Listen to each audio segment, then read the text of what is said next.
we have a new lesson for you children, and it is ratios and percentages, right? So it's an interesting lesson. So children will dive straight into it and see what we have to do in ratios and percentages. Okay, so children, will start with ratios. So like I said before, ratios are used to show how things are shared, right? So what does that mean? Let's have a look.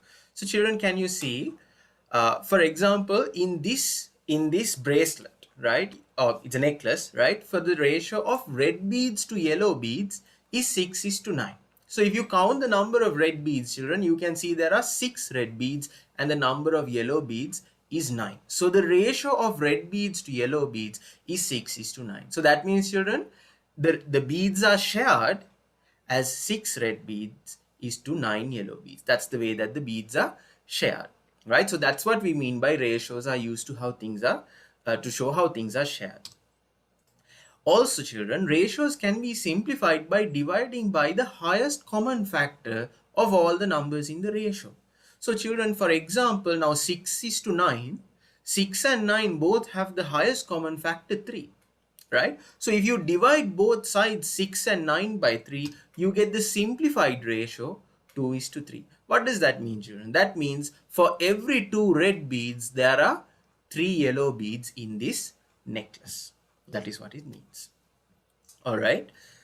Okay. So next children, let's go to ratios with decimals. Now sometimes you might have a ratio with a decimal children, right? So to simplify such a ratio, there are 2 steps. The first step is multiply the numbers to make them all whole numbers, right? If you have decimals in a ratio, multiply them to make them all whole numbers. And second, if possible, simplify the ratio, right? So I'll give you an example. Take the ratio 3:1.5. So you can clearly see there's a decimal here, 1.5, right? So what can you do? We can multiply the numbers to make them all whole numbers, right? So you get, when you multiply the ratio by 2, you get 6:3, right? Then children, now you can see we don't have any decimals, right? They're all whole numbers, but we can simplify it because 6 and 3 both divide by 3. So when you divide by 3, you get 2:1. So the ratio 3:1.5 can ultimately be simplified to 2:1. So that is how you work with ratios that include decimals, right? Yeah, at the same time, Sadhun teacher, we can multiply by 10 and do as well. Because some children, they will do that because 1.5, when there is one decimal place, you can multiply both sides with 10 and do. That's also correct, children. You will get the same answer. Yes. So I'll just quickly show that because Dilani teacher mentioned it. So if you have 3:1.5, if you multiply both sides by 10 children, you get 30:15. Then you can divide both sides by 15 and you get 2:1. So you can see we got the same answer, right? So that is what Dilani teacher is talking about there. Okay, right. So then children will move on to the next part. So ratio with fractions, right? So again, to simplify ratio with fractions, children, the first step is to convert all the fractions to a common denominator, right? So you get fractions with different denominators. If you do, make sure they all get a common denominator. Then children, multiply the entire ratio by this common denominator, right? So then what happens? And then simplify the ratio if possible. Again, always children, at the end, if you can simplify it, simplify, right? So here is an example. So we have 2/3:1:4, right? So if we get a common denominator, children, the common denominator we can get is 12, right? So 2/3 becomes 8/12 when you multiply top and bottom by 4. 1/4 becomes 3/12 when you multiply the top and bottom by 3. Right? Then children, if you multiply by the common denominator, which is 12, this gives us 8:3, which is the ratio. And remember children, 8:3, it can't be simplified, right? So this is the final answer. Okay, right.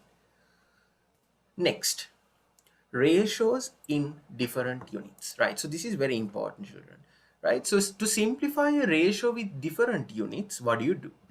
First children, convert all the numbers into the smallest unit, right? This is the easiest way, children. Always convert the numbers into the smallest unit. If you choose a larger unit, you might end up with decimals, right? That's why we always encourage you to convert all the numbers into the smallest unit, right? So once you do that, if you can simplify the ratio if possible. All right, so let's have a look.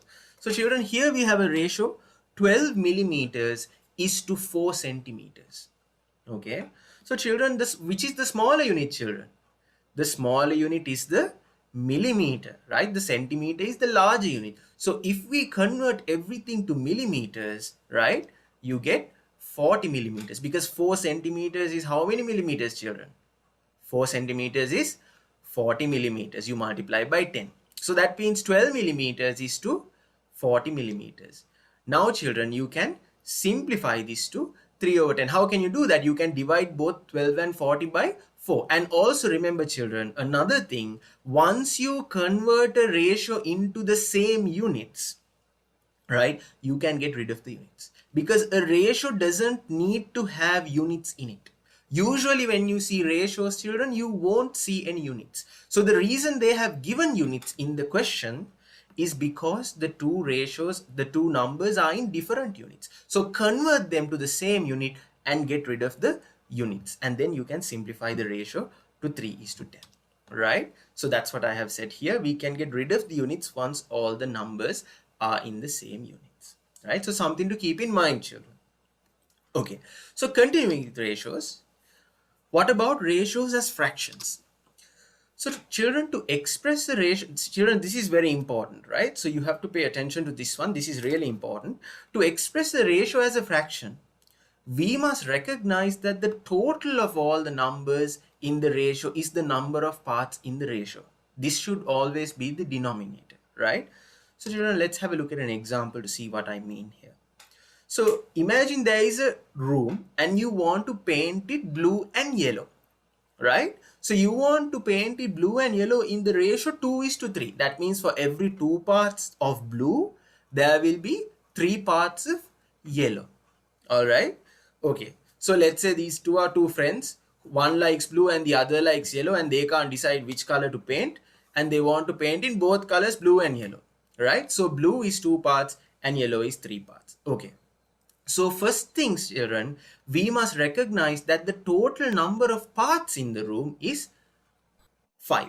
Not 2, not 3, but you have to add the 2 parts, 2 plus 3, and that gives us the total number of parts in the room, which is 5. All right. So remember, 2/5 of the room will be blue and 3/5 of the room will be yellow. So remember, children, when you add 2/5 and 3/5, you get 1. Always when you add up all of the numbers, right, all of the parts as fractions in the ratio, you should get 1. Okay, so the total number of parts here is 5. So 2 over 5 will be blue and 3/5 of the room will be yellow, children, right? Okay. Then dividing in a given ratio. Children, when dividing in a given ratio, we must again remember that the total of all the numbers in the ratio is the number of parts in the ratio. Again, really important. If $24 is to be divided among Jack and Jill in the ratio 3 is to 5, then the total number of parts in the ratio is 8. How do we get 8, children? 3 plus 5 is 8. There are 8 parts in the ratio. So that means, children, Jack will get 3/8 of $24. 3/8 of 24 is $9. And Jill will get 5/8, which is $15. 5/8 of 24 is $15. So you can see, children, 9 is to 15 is in the ratio 3 is to 5. Right? You can divide both 9 and 15 by 3 and you get 3 is to 5.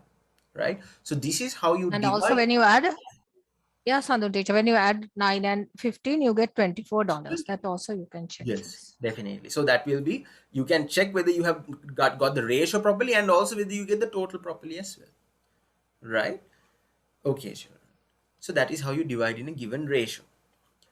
Now, children, how do you do proportion calculations? Right. So this is important, right? So now we're done with ratios. A useful method to know is the unitary method. This involves finding the price per item, which then lets us do further calculations. Now, children, questions like this are given in your local O-level exams, right? So you have to know this method, how to work with this. Okay, so let me show you. If 8 pence cost $2.16, how much do 5 pence cost? Right? So 8 pence cost $2.16. How much do 5 pence cost? What do we do, children?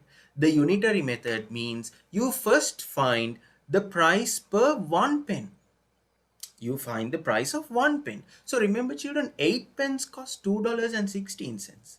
That means if you want to find the price of a single pen, you divide that price by 8. That gives us the price of a single pen, which is $0.27 or 27 cents, which is the unit price. That is the price per item. So in this case, the price of 1 pen.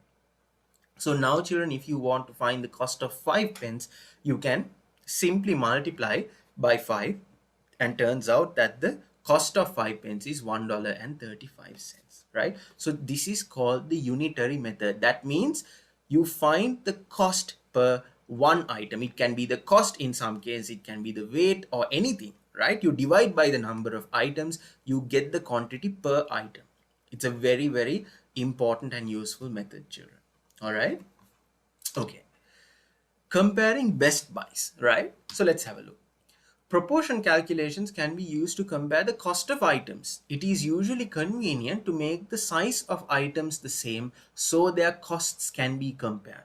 There are usually many ways to do this, right? So children, I will be doing it one way here, right? But there are obviously many other ways that you can try this.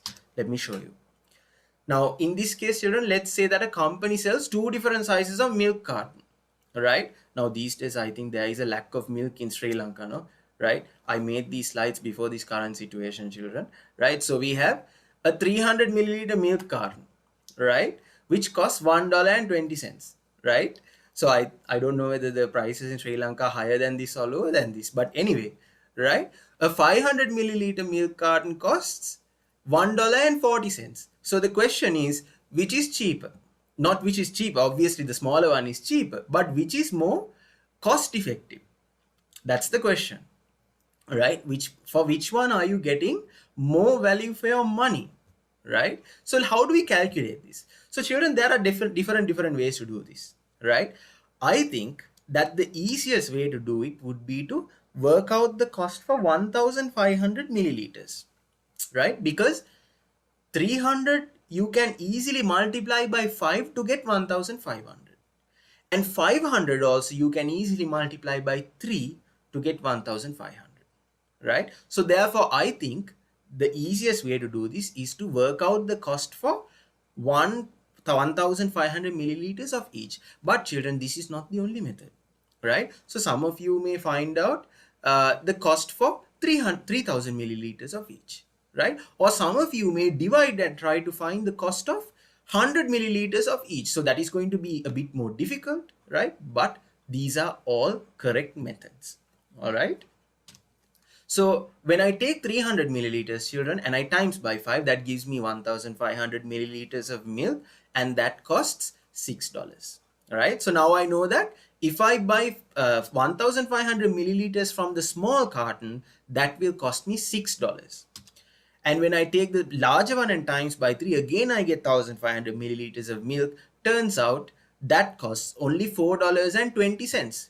So children, if you buy 1500 milliliters from the small carton, you pay $6. If you buy 1500 milliliters from the big carton, you only have to pay $4.20. So children, which is the cheaper one? Which is the more cost effective? It is the larger carton, children, right? So therefore, the larger carton is the better buy in this case, right? So the larger carton is better. You're actually saving money over time. All right, so that is how you, yes, so Bihanga says the second one, that is correct, right? So it is the second one which is more cost effective. All right, so that is how you compare best buys. Next, children, percentages of amounts. So what is this about? Children, a percentage means a denominator of 100. right? Remember, always when they say percentage, it means a denominator of 100, right? Percentages of amounts can be calculated by writing the percentage as a fraction and then multiplying it by the amount. So let's have a look at what we're talking about here. So we have 30% of 50. So how do you calculate 30% of 50? Children, remember, 30% means, remember I said percentage means denominator of 100. 30% means 30 over 100. Okay, 30% means 30 over 100. Then we have yes, so then what you do is you take 30 over 100 and you multiply it by 50, right? So when you multiply 30 over 100 by 50, so I'm not going to do the calculation now, right? So when you multiply it, you get 15. That means what, children? 30% of 50 is 15, right? That's the answer. Okay, next, increasing by a percentage, right? So this is important, children, right? So it says to increase an amount by a percentage, first calculate the percentage of the amount and then add this answer on to increase the quantity, right? Children, there are two methods to do this, right? I will first show you this method and then I will show you the second method as well. So pay attention, right? This is really important. Let's say we have to increase 50 by 8%. So how do we do that? First, children, let's calculate 8% of 50, right? So 8% of 50, we can take 8 over 100 times 50, that is 4. So 8% of 50 is how much, children? 8% of 50 is 4. Then add this to 50. So remember, we are increasing 50 by 8%. So we first find 8% of 50 and then we add it to 50. So 50 plus 4 is, children, how much? 54. Right? So this is how you increase a quantity by a percentage. But there is a quicker method as well. That is this. We can solve this using the other method if we realize that increasing something by 8% means finding 108% of that number. So in this case, if we are increasing 50 by 8%, children, that means we are trying to find 108% of 50, children, right? That's what we're trying to do. So remember, children, an 8% increase is 100 plus 8, which is 108%. So what can you do? You directly multiply 50 by 108 over 100. So if you do this calculation, children, you will get 54. Right? So sometimes, children, now there is something like this also, right? If you don't have a calculator with you and you want to, get the question first, right? So we know that local O levels are not allowed to have a calculator. So sometimes this first method might be easier for you, right? So that's why I'm teaching you both.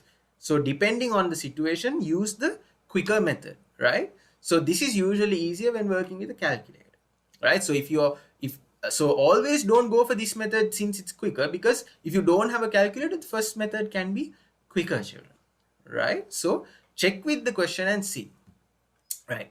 Then, children, similarly, decreasing by a percentage also works the same way, right? So to decrease an amount by a percentage, like before, we calculate the percentage of the amount, but this time we subtract this answer to decrease the quantity, right? So imagine, again, we'll take the same question. Instead of increasing by 8%, this time we'll decrease by 50 by 8%, right? So again, you find 8% of 50. We already found it, which was 4.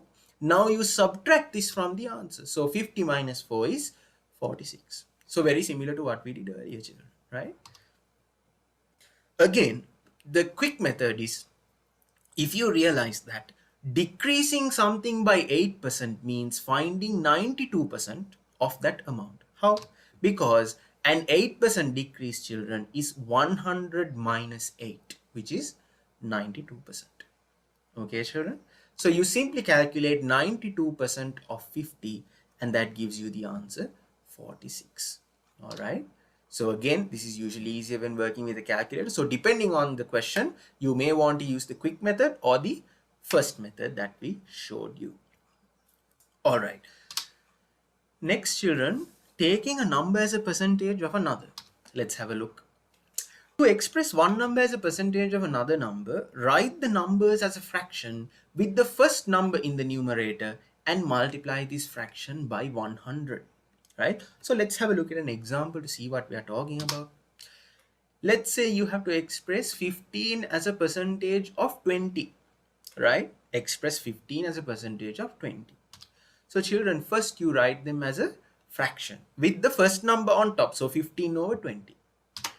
And then you multiply the fraction by 100. So remember, you take 15 over 20 times 100. So when you do that calculation, you get 75. So that means, children, 15 as a percentage of 20 is 75%, right? It's 75%. So that means, children, in other words, 75% of 20 is 15, right? In other words, that's what it means. 75% of 20 is 15. Okay. Now, children, percentage change. Percentage change is calculated by dividing the difference between two amounts by the original amount, then multiplying by 100. Okay, let's have a look at an example again. I think that with percentages, the best way to understand it is through example. So let's have a look. So it says the price of a pair of headphones is changed from $40 to $50. What is this percentage change? So children, let's say you had a nice pair of headphones, right? It was $40 before. Now it's $50. What is the percentage change? Now in this case, obviously it's a percentage increase, isn't it? Right? So let's have a look. The difference between the two amounts is how much? They have increased the price by $10, children, right? So 50 minus 40 gives us $10. Remember, we take it as a fraction of the original amount. So 10 over 40, right? That is the fraction. And then you multiply this by 100. So that means, children, 10 over 40 into 100 is 25%. So it is a 25% increase in price to go from $40 to $50, right? So children, that is how you calculate it. Remember, always you take the price difference and you divide it by the original amount and multiply by 100. This will give you the percentage increase or the percentage decrease, right? So that is how you do that. Then children, let's go to the final part of percentages, right? Yes. So percentage profit or loss is also yes. So this is important. If you're talking about percentage profit or loss, it is also calculated in this way, right? A profit is an increase in percentage and a loss is a decrease in percentage, right? Reverse percentages. Now children, this reverse percentages is sometimes, I think, the hardest for children, right? They make the most mistakes with reverse percentages. So pay attention to this very well. Okay. All right. So I'm going to do two examples for you, right? Have a look. Children, the easiest way to calculate reverse percentages is by forming an equation and solving it. So I'll show you what I mean. All right. So imagine this question, children. A shop has a sale where 20% is taken off all prices. A top is now worth $24. What price was it originally? Now I'm sure all of you have seen questions like this, right? So we have a shop and the shop has a 20% sale. So all the items have 20% taken off, right? So one item of clothing is $24 now, right? That means after the price was reduced, now it is 24. So the question is, what was the original price? What price was it originally? So how do we work this out? Children, always assume the original amount, the original price or original whatever amount to be X, right? Then children, remember the price was reduced by 20%, right? That means the current price is 80% of the original price. Now think about that, children. Now if you have a certain price and if you reduce 80%, children, that means the new price is, sorry, if you reduce 20%, that means the new price is only 80% of the original price, isn't it? Take another example. Think of this. Let's say a bottle of water costs, we'll say 20 rupees. If you reduce the price by 50%, how much are you reducing? It goes from 20 rupees to 10 rupees. Why? You're reducing 50%, then the other 50% is left. Is that clear, children, right? So we reduce 50%, we have 50% remaining. So similarly, remember, if you remove 20%, you have 80% of the price remaining. So that means the top now has 80% of the original price, right? So that means 80% of X, because X is the original price, 80% of X is $24. So now children, from this piece of information, you can form an equation, right? Remember 80% of X is 24. That means X into 80 over 100, right? 80% of X is equal to 24. So now children, you can work this the other way around. You can multiply by 100, right? And then you can divide by 80, right? So once you simplify that, you get X equals to 30. So children, what does that mean? The original price was $30. The original price was $30. So when you took the 20% discount and applied it, the price dropped from $30 to $24, right? That is what happened in this question. Okay, I'll do another example, right? Because this is a bit difficult, so I will do one more example as well. So we have an antique, right? So an antique item is sold for 550 pounds, right? Which is a 10% increase on the price that it was originally bought for. So what does that mean? Now that means someone bought an antique item and they sold it for 550 pounds, but they kept a profit. That means they sold it at a 10% increase on the previous price, right? So what is the price that the antique was bought for? How much did they buy it for? That's the question. So children, let's have a look. It says, let us assume the original price to be X. So again, children, like before, the original price is X, right? Now, children, if the price was increased by 10%, this means the current price is 110% of the original price, right? 110% of the original price. So remember, children, if you increase by a percentage, right, that means you're getting 100 plus that percentage. So remember, if you have the price of some object and if you add 10% to it, that means you are taking 10% and you're adding it. So basically now you have 110% of the original price. I hope that is clear to you, children, right? So this means that 110% of the original price is 550. That means the original price with another 10% added is 550 pounds. Okay, so now children, again we can form an algebraic equation. X into 110 over 100 is equal to 550, right? So again we can take the 100 to the other side, then divide by 110, and when you simplify this, children, we get 500 as X. So that means, children, the original price of the antique was 500 pounds. So they bought it for 500 and they sold it for 550, which is a 10% increase in price. It's a 10% increase in price. So 500, 10% of 500 is 50. So they have added that 50, which is a 10% increase, right? So children, I hope that is clear. So now children, it is time for us to go to the class questions. But before that, I want to ask you whether you have any questions to ask. Is there any question from our children? And does Dilani teacher have anything that she wants to add?